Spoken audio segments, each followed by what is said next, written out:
Mr. Beast, YouTube's golden boy up until, oh my god.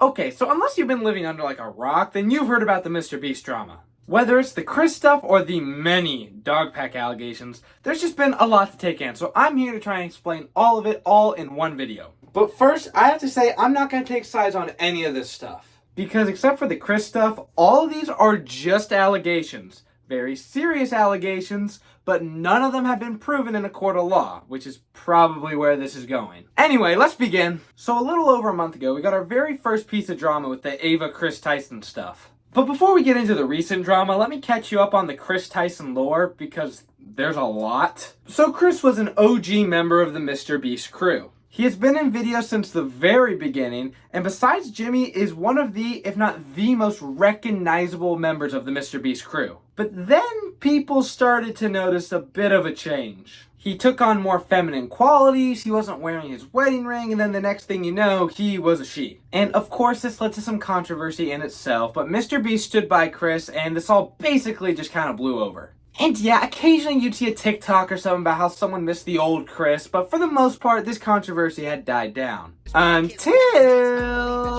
Okay, so I didn't know this until I started doing research for this video, but these allegations started with a YouTuber by the name of Prism42. And he did multiple videos about Chris that basically funneled down to three main points. Chris Tyson messaged minors, had CP artwork, and acted inappropriately online and with minors. Oh yeah, he also promoted revenge porn. Okay, now during this time a new character emerges that goes by the name of Lava GS. Now Lava was one of the minors that Chris messaged and actually worked at Beast Gaming in 2021. Originally, Lava came out in support of Chris, saying that he was like a brother to him and said that he wasn't groomed. But later, Lava takes a different stance, saying that Chris's messages were inappropriate, but he still states that he was not groomed. Now for the inappropriate artwork. So there was this artist by the name of Shadman who made some less than appropriate artwork about children. And in a MrBeast video, you can see his art hanging in Chris's room. So it brings to question whether or not Jimmy knew about these allegations. And when you have former employees like Jake the Viking tweeting out that Jimmy knew, it makes you question a little bit. Anyway, during all of this chaos, a small creator by the name of Dogpack404 put out this video onto Twitter. Why is he around? Certified lover boy, certified pedophiles. Wop, wop, wop, wop, wop. That fuck. Hold on, let me turn off the music. I'm outside MrBeast studio right now. Here's a cornfield. I'll explain that tomorrow. I've just been driving by looking to see, you know, is there an FBI raid going on? What's happening? My name's Dawson. I worked at MrBeast from February to May of this year, 2024. Chris is the tip of the iceberg. And when Jake the Viking says MrBeast knew, yeah, MrBeast knew. I heard many times that Ava, Chris Tyson, is a major liability, but they can't get rid of her because she's already threatened legal action and she knows too much. And when all this information comes out about everything that she knew, everything other people know, I promise you on everything MrBeast has done. Amazon, if you can get your money back, get your money back. So this former employee not only is saying that Jimmy knew, but also that Chris is just the tip of the iceberg. Huh. I bet that won't go anywhere. Anyway, on July 23rd, 2024, Ava Tyson put out a statement onto Twitter, which has over 56 million views. This tweet announced that Chris was going to be stepping down from MrBeast while also denying the grooming allegations. But Chris didn't say anything about the CP art, so that's interesting. But then on July 24th, MrBeast made a statement that has over 100 million views. He says he is disgusted and opposed to such unacceptable acts. He also said that he hired a third party to investigate the situation. And lastly, he said that he removed Chris from the company. So basically, he said this to Chris. Is he gonna do the thing? Oh shit. Oh my god. Oh shit. Oh. Oh.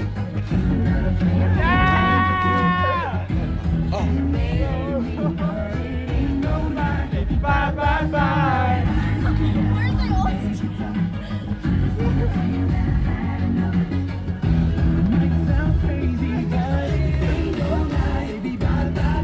Now this actually brings up an interesting situation because Chris said that he stepped down, but Jimmy said that he fired him. Well, besides a few unanswered questions about Jimmy's knowledge of the whole situation, I'm at least happy to say that we are done with the MrBeast drama. Oh my god! So remember that guy from earlier who said that Chris was just the tip of the iceberg? Well, he might have actually had a point. Because instead of allegations about one MrBeast employee acting inappropriately, Dogpack's allegations question the legitimacy of the entire company and really put into question Jimmy's character. But before we get into the allegations, let's introduce the next character in the MrBeast drama. Dogpack 404, or Dawson French, a former MrBeast employee who worked at the company this year. He has made 3 videos so far about MrBeast, with a 4th on the way, making many allegations about MrBeast and his company. Now this man has single-handedly done the most damage to the MrBeast brand. So let's see what his allegations are. His first video, I worked for MrBeast, he's a fraud, released on July 24th, 2024, and makes a lot of allegations. So let's jump right into them. First, Dogpack claims that MrBeast exploits children by conditioning viewers to trust his authority, showing the viewers when people help MrBeast, they get a big reward, and calls on the viewers to help MrBeast and promises a reward in return. He also claims that MrBeast fakes his videos. And here's a list of some of the claims that he made. Videos are scripted, rigged contestants, manipulated timers, audio storylines, and the use of CGI. Now for that last one, I don't know about the rest of y'all, but I knew about the use of CGI in MrBeast videos, because this was talked about in a behind the scenes video for Squid Games. Now the major claim made by Dogpack in this video is that MrBeast runs illegal lotteries. Now this part is kinda confusing, because lottery laws are confusing. So I'm going to do my best to explain it, and if it still doesn't make any sense, then go watch Dogpack's explanation. So there are 3 parts to a lottery: prize, chance, and consideration. And if you have all 3, that makes it an illegal lottery. Because lotteries are very regulated and MrBeast giveaways aren't, that means that MrBeast is running illegal lotteries. And then in Dogpack's videos, he goes through many examples of MrBeast hitting those 3 points of running an illegal lottery in his giveaway live streams. But surprisingly, that's not it. There's still more allegations in this video. People not receiving prizes, not honoring promises in live streams, using psychological lottery strategies to exploit young audience, no refund for the people that paid to send a picture to the moon when the rocket exploded. And guess what?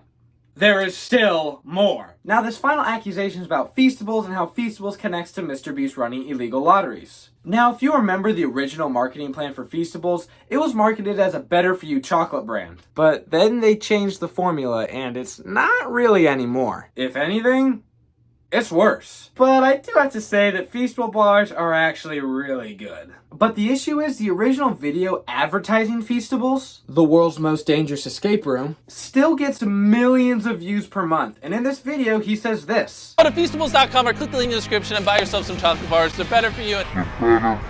But that's not it when it comes to the Feastables controversy. So remember earlier whenever I was talking about lottery laws? Well, a sweepstakes is like a lottery, but it removes consideration, which is payment. So in a Feastables sweepstake, which they run a lot of, you don't have to purchase to join. And Dogpack once again goes into great detail about how MrBeast is suppressing that information. Somewhere it's supposed to say that no purchase is necessary. And to be fair, MrBeast does do that, but it is kinda suppressed. It's not in the description of videos, they barely mention it on Twitter, and it's very much suppressed on the Feastables website. And the only way to join without making a purchase is to write a handwritten note card and mail it to Feastables. Which is just so difficult that you might as well just buy Feastables. Wow, that was a lot of allegations.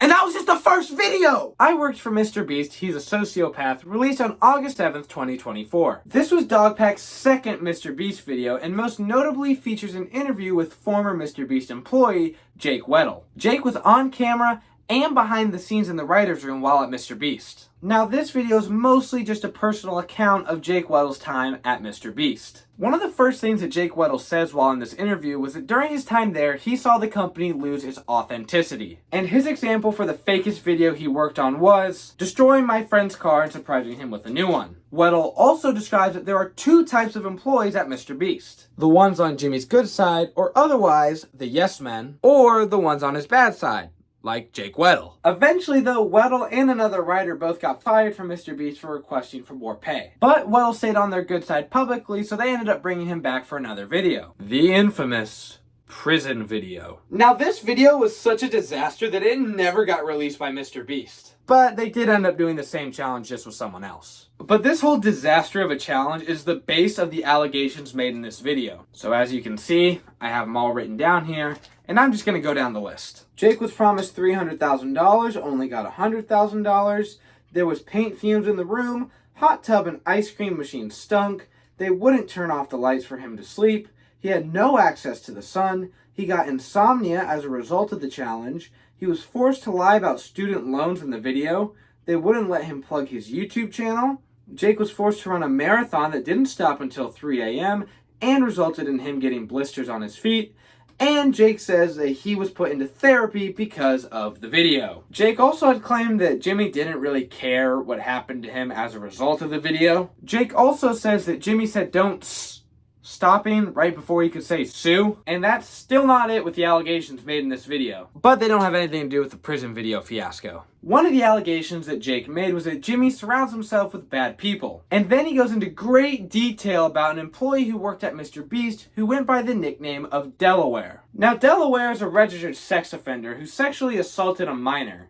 And he also worked at MrBeast. And I almost forgot to mention, this is Jake the Viking's brother-in-law. But Jake the Viking put out this post on Twitter sharing his side of the story, saying that although Delaware is a registered sex offender, those charges are false and are set to be dropped. And I'm not going to add anything else here because I don't know what to believe here. And hell, that goes for all these allegations. But we'll talk about that more at the end of the video. One last thing to add on to this second video is that Dogpack mentioned the rumored allegations of dangerous conditions on the set of Beast Games, MrBeast's Amazon Prime show. And that's it for the second video. On to the third, MrBeast's Secret CEO, released on August 28th, 2024. Now this video is mostly about two men who worked behind the scenes at MrBeast and their alleged behavior at the company. But before we get into that, something huge happened in between Dogpack videos. MrBeast actually got in contact with Jake Weddle. MrBeast apologized to Weddle and offered him the rest of the prize money, which was $190,000. And you can see this one of two ways. The first being good for MrBeast to get in contact with Jake Weddle to make sure that he was okay. The second being that this is kind of an admission of guilt from MrBeast. Now, for in my opinion, the most serious allegations made by Dogpack. These allegations are about the behavior of CEO James Warren and COO LaKoya Hill. First, we'll start off with James Warren, who's Jimmy's cousin and apparently not the best person. Apparently, he's very aggressive behind the scenes, and apparently, he offered cocaine and hookers to the editors. Also, his former business partner got 10 years in prison for a real estate Ponzi scheme. And Warren recommended this person to someone, and that recommendation led that person to lose $1.3 million. So, maybe not a great guy, but LaKoya Hill, the COO?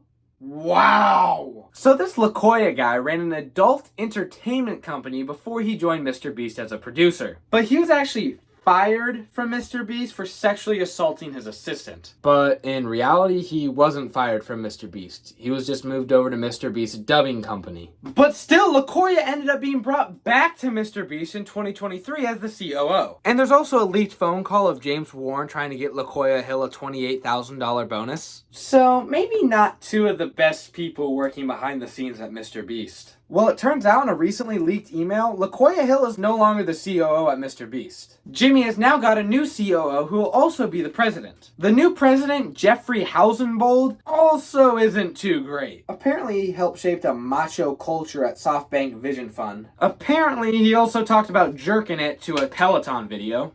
So, that's interesting. So now you might be wondering, what happened to LaKoya? Now that, he's no longer the COO. Well, Dogpack did some digging, and apparently LaKoya is now the new president of another MrBeast company, Creator Global. So those were the main points of Dogpack's newest video, but he also made some other points, so I'll go over those too. Apparently, MrBeast isn't a very safe place to work for women. Apparently, Jimmy is kind of misogynistic. And this isn't apparently. MrBeast's ex-girlfriend came out and said some not so good stuff about him. And that's it for the third video. So, after all of that, What's next? Well, MrBeast has continued to upload without a response, and he has hired the lawyer Alex Spiro. And it seems like they're gonna go after Dogpack. And I don't blame him. Just go look on MrBeast's website's view stats. Views, subs, and most importantly, revenue are all down. So yeah, Dogpack has done some damage. And even though MrBeast calls himself a YouTuber, MrBeast isn't a YouTube channel. It's a company. So I don't expect a normal YouTuber response. I expect this to go to court. And whatever the results are, it's gonna be interesting to watch. Now, even though I spent the entire video going over the allegations against MrBeast, I'm gonna spend this last part of the video actually defending MrBeast. Firstly, let's not forget that Jimmy Donaldson has done a lot of good in his life. And if you want proof of that, just go to the Beast Philanthropy channel. Also, is Dogpack a reliable source? Like, it seems that a lot of people have just taken his word, and for all we know, he could be lying. And this goes with the whole thing I was talking about earlier with I don't know what to believe in this situation. Remember, folks, except for the Chris stuff, all of these are just allegations. None of these have been proven true in a court of law. And that's about it for the video. If there's anything I missed, or anything I got wrong, or if you just think I'm ugly, comment down below. The end!